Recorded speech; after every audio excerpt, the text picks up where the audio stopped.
Hi everyone, welcome back to my channel inside kitchen. আজকের দিনটা একটি রবিবারের গল্প। দেখুন তো এই রবিবারের গল্পটা আপনি কিছুটা রিলেট করতে পারেন কি না আপনার সাথে। আমাদের ছোটোবেলায় রবিবার বাড়িতে স্পেশাল কিছু হবেই, তা হোক চিকেন বা মাটন। আজ বহুদিন পর সেই ছোট্টবেলার মতন একটি রবিবার আমি সেলিব্রেট করলাম। বাঙালির মাটন রান্না আলু থাকবে না, হতেই পারে না। এখানে প্রথমেই তাই সর্ষের তেলে আলু লবণ হলুদ দিয়ে বেশ লালচে করে ভেজে নিলাম। মাংসটা আজকে আমি খুব সিম্পলভাবেই বানাবো। আগে কোনো ম্যারিনেশন করিনি, যেমন নর্মাল আগে মাংস রান্না হতো ঠিক সেই রকমভাবেই। ফোড়নে দেব তেজপাতা, এলাচ, দারচিনি, শুকনো লঙ্কা আর কয়েকটা লবঙ্গ। ফোড়নটা একটু ভাজা ভাজা হয়ে এলে এখানে প্রায় 10 থেকে 12 কোয়া রসুন থেতো করে অ্যাড করে দেব। তবে অবশ্যই খেয়াল রাখবেন রসুনটা যাতে বেশি লালচে না হয়ে যায়, তাই খুব কম সময়ের মধ্যেই স্লাইস করে রাখা পেঁয়াজ এখানে অ্যাড করে দেব। তারপর পেঁয়াজটাকে খুব ভালোভাবে ভাজতে দেব।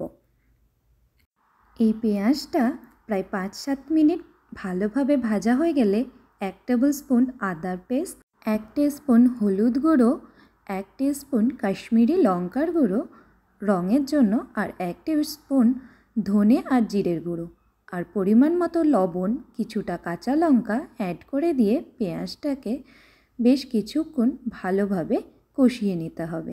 এখানে পেঁয়াজটা ভালোভাবে ভাজা হয়ে গেলে আর মশলার গন্ধটা চলে গেলে আগে থেকে ধুয়ে রাখা মাটন এখানে অ্যাড করে দেব। এখানে প্রায় 750 গ্রাম মতো মাটন আছে। আর দিয়ে দেব কিছুটা টমেটো আর আগে থেকে ভেজে রাখা আলু। আলুটা এই সময় অ্যাড করলে মাটনের সাথে আলুটাও একই সময় সেদ্ধ হয়ে যাবে আর মাটনটাও কষানো হয়ে যাবে।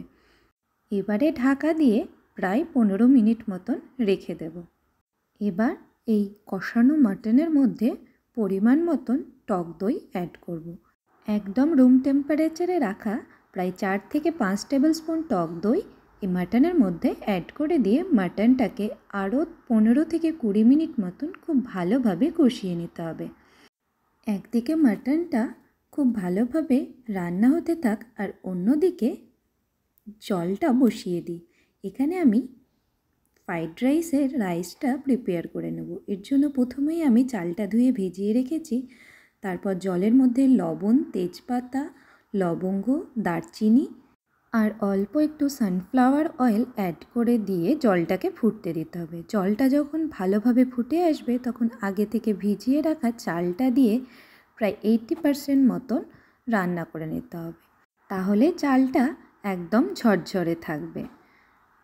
এই সময় গ্যাসটা কিন্তু একদম হাই ফ্লেমে রাখতে হবে। এই গোটা মশলা জলের মধ্যে অ্যাড করে দিলে রাইসের মধ্যে একটা সুন্দর ফ্লেভার আসে। এবার স্ট্রেন করে নেব পুরো জলটা। এবার ভাতটা ঠান্ডা হতে দেব। অন্যদিকে দেখি মাংসটা কতদূর কষানো হয়েছে। মাংসটা এখন প্রায় অনেকটাই খুব ভালোভাবে কষানো হয়েছে আর কালারটাও এসেছে খুব সুন্দর। আরও এখানে 3 থেকে 4 মিনিট মাংসটা কষিয়ে নেব।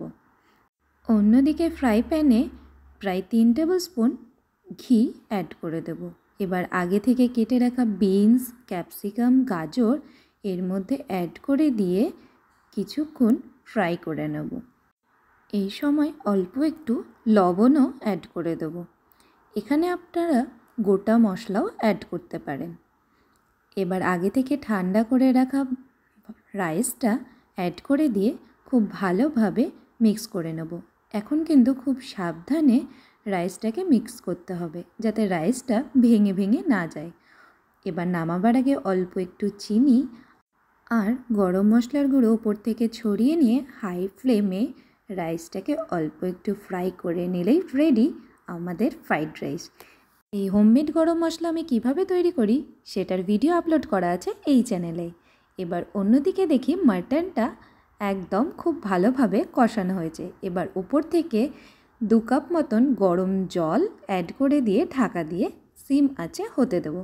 ব্যাস 15 মিনিট মাটনটা সেদ্ধ করে নিলেই রেডি। এবার সেই হোমমেড গরম মশলা ছড়িয়ে দিয়ে ঢাকা দিয়ে স্ট্যান্ডিং টাইম দিলেই রেডি আমার সানডের লাঞ্চ।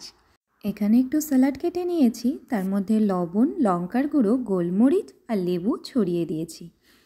আর মাটন আর আমের চাটনির সাথে এই সানডে লাঞ্চ কমপ্লিট হলো।